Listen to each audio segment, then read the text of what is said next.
ఇండస్ట్రీలోకి ఎంట్రీ ఇచ్చి 2 దశాబ్దాలు దాటినా ఇంకా తనదైన నటనతో ఆడియన్స్ ని అలరిస్తున్న ఈ కాలీవుడ్ భామ ఇప్పుడు మరో క్రేజీ ప్రాజెక్ట్ లోకి ఎంట్రీ ఇవ్వనుందని తెలుస్తోంది. అది కూడా 7 పదులున్న హీరోతో కలిసి నటించడం ఇక్కడ విశేషం. ఇక ఇప్పటికే పాన్ వరల్డ్ స్థాయిలో షూటింగ్ జరుపుకుంటున్న ఈ సినిమాలో 2 టాప్ స్టార్స్ కలిసి నటించడం మరో విశేషం.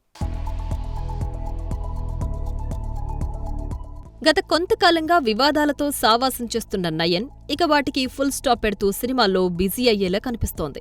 తాజాగా దాదాపు 3 సంవత్సరాల విరామం తర్వాత ఆమె మళ్లీ మలయాళ చిత్రంలో నటించడానికి సంతకం చేసిందనే వార్త ప్రస్తుతం సినీ వర్గాల్లో వైరల్ అవుతోంది. మలయాళ సూపర్ స్టార్లు మోహన్ లాల్, మమ్ముట్టి ప్రధాన పాత్రలో మహేష్ నారాయణన్ దర్శకత్వంలో ఓ సినిమా వస్తోంది. తాజా సమాచారం ప్రకారం ఈ సినిమాలో Kollywood lady super star Nayanthara సైతం నటించనుందనే టాక్ నడుస్తోంది. ఈ చిత్రానికి తాత్కాలికంగా ఎంఎంఎంఎన్ అనే పేరు పెట్టారు. ఇకపోతే 2008 చిత్రం తర్వాత దాదాపు 16 సంవత్సరాల విరామం తర్వాత మోహన్ లాల్, మమ్ముట్టి ప్రధాన పాత్రల్లో కలిసి కనిపించనున్న చిత్రం ఇదే కావడం విశేషం. 2016లో వచ్చిన పుతియ నియమం సినిమా తర్వాత నయనతార, మమ్ముట్టి మళ్లీ ఈ సినిమా కోసం కలవడం విశేషం.